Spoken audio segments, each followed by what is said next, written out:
So Christian Vasquez, I am the assistant athletic director here. I also teach here as well. I teach middle school PE and I teach sports psychology. This is going to be my 4th year here. And yeah, I've liked every minute I've been here. And I'm also the soccer coach as well here as well. So that's cool. Yeah. That's really cool. So what was that like kind of starting out? Like how'd you get into the position and how's it been since you got on?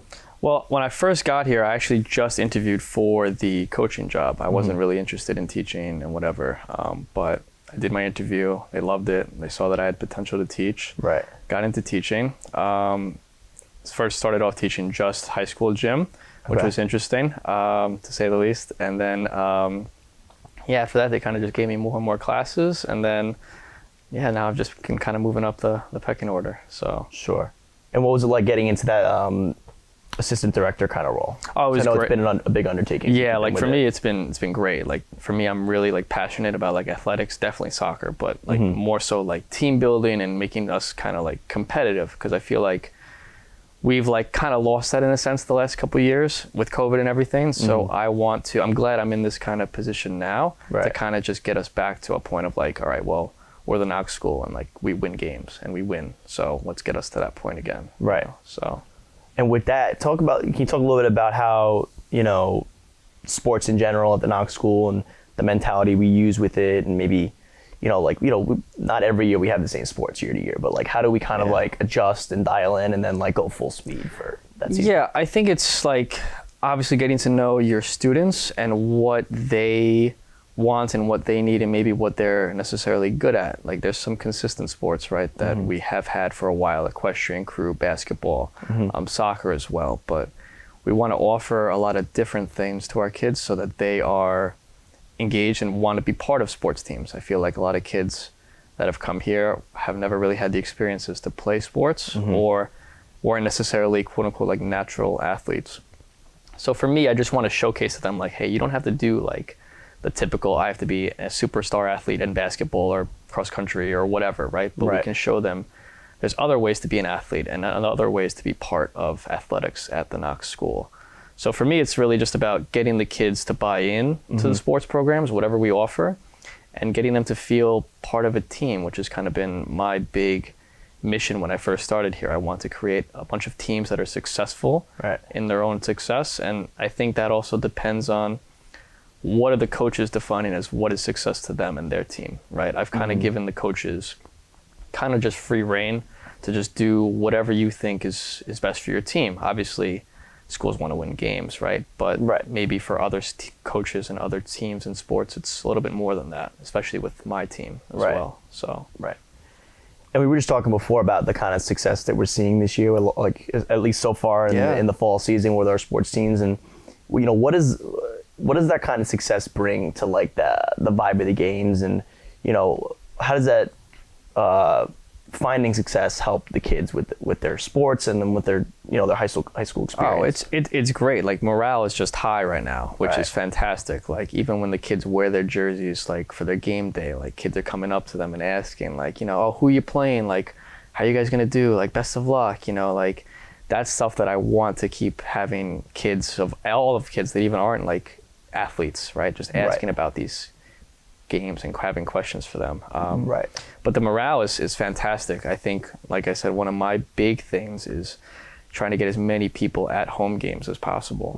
So like even yesterday at the volleyball game, the bleachers were full on a Sunday. I was like, that was so cool to see. And even when for the game that we played at Stony Brook, the fact that we brought 5 or 6 fans and they were the loudest. They were louder than the entire stadium. The entire stadium of the 25, 30 people at Stony Brook was incredible. Lighting up the place. It was incredible, And when I was talking to my team specifically, I'm like, how do you think the fans have a role in your performance? And then they're like, oh, it's like not even close. Like them being there is fantastic. Like, because kids want to play in front of people. They want to impress and they want to play in front of people that are interested in their sport and interested in supporting them. So that element takes it to a whole nother level. Oh my God, it's competitiveness, the whole experience. It's just so awesome. Like kids want to play in front of fans, and even if it's like 5, 6 fans, it's like you should be grateful that like they came to watch you play. And they went out of their way, like they really wanted to be there. Exactly, and like for me, I want to create that environment the whole year with these kids, like, and like that's why I scheduled the games in a way I did, so that more people can come watch our home games, and like maybe make it the whole month of like, these are our home games, like come and watch, come and support, you know, maybe even having themed nights, you know, to bring up morale. But I'm optimistic, but I think it's been going pretty good so far, and I kind of want to just keep that momentum going to the playoffs. So definitely, make that final push to the end of the season.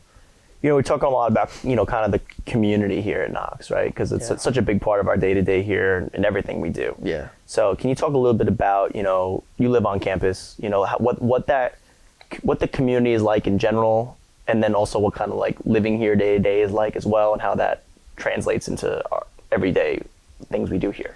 Yeah, I think just in regards to athletics, it's cool because like even after the games, like the kids can kind of just bond with one another and talk, and it's just another way to just get a conversation started. And for people that live here and students that live here, it's like it's not a very big community, but I see that as like a good thing in a sense, right? Because people are so close with one another and know what's going on. So living on campus has been great. I mean, it's definitely been an eye-opener to see the relationships that are being built behind the scenes, besides, because I know obviously some teachers, they go home, right? They go home to their things, but they don't see everything that happens after 5 o'clock. Like them talking at dinner, having laughs, you know, helping each other with their homework, you know, or sharing ideas for a project or whatever it is, right? I think it's great that like they're all coming together to help one another in that sense, and kind of just make sure that everybody's on the same page, kind of just helping each other with anything, really. I think that's been like the coolest thing living here and seeing that. So absolutely, no, it's absolute fact. And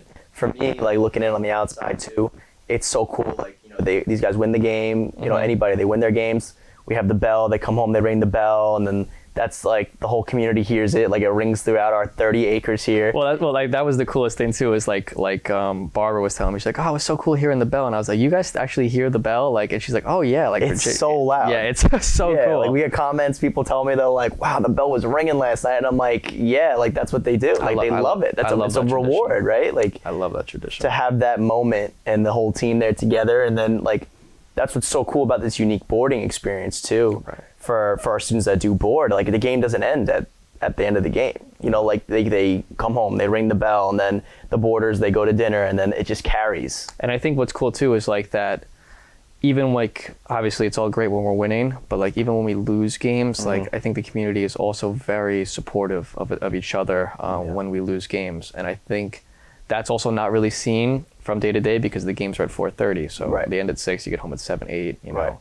But people are in the dorms actually kind of just making sure everybody's okay and checking in on one another and just being very positive. So that's something that I really love about the community here. So that's great. No, it's true, because it like team's supposed to support you at the end of the day too, and they get support on both ends when they need it. And I think that's like my mission too, is kind of just like making the whole Knox family at one big team, and not just having these little individual, like, oh, this is the soccer team, the volleyball team, right? Everybody's part of the same mission, and we're here to support one another, which is why like home field advantage for me is like so important, and just huge, getting people excited to come watch you play. So and to get people, get the stands going, like that's such a huge factor for, like we said before, the experience. And win or lose, like it's that's what these kids are going to remember when they're gone too. Is like, you know, hopefully they go on to play some sports, whether it's D1 or D2, whatever the case. That's best case scenario. But even if they don't do that, they have all this experience that they're going to remember. And memories, just really great memories that they're going to just hold on to. Like, oh my God, like I remember we played against Stony Brook and the fans were cheering my name. Like that is something you'll always remember. And I think that's so cool, you know? So, it is. It definitely is. And hopefully they're able to cherish it for years to come. Hopefully. That's great.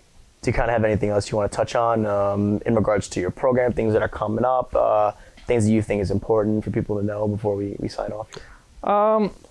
No, I think it's just like, you know, I just want to do what I can to help our students. And for me as a coach, it's, yes, winning's important, but like my definition of success is more about like, how are my kids going to look in like 15, 20 years? Right. So I'm trying to get and teach my coaches on my staff that like, yes, winning is fantastic, but you know, what are you actually teaching these kids in the long run that they can take with them for the rest of their lives, you know? And I think that's hard to measure, you know, but I think I always tell people, and like even my kids, like, you'll always remember how someone makes you feel, not necessarily what they say to you or whatever. You might, but Right. you know, how that person made you feel. And I tell them, I'm like, treat your teammates with respect, be positive, have a great time, you know, but don't be negative with one another. That just can't happen on my team Right. or anything. So Right. other than that, I mean, there's a bunch of events coming up, a bunch of playoff games. The whole month of October is full of games. Right. We're going to have my soccer team is doing a Just for Kicks program. What is that, the 21st of October? Mm-hmm. So that is to volunteer to help kids with autism learn how to play soccer, Okay. ages 6 to 20, Okay.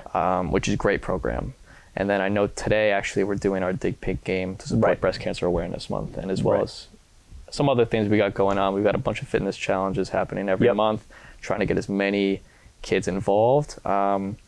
Right now we're doing the step challenge, 168,000 steps in the month of October. Mm-hmm. I told the kids good luck because they're not going to catch me, but we'll see.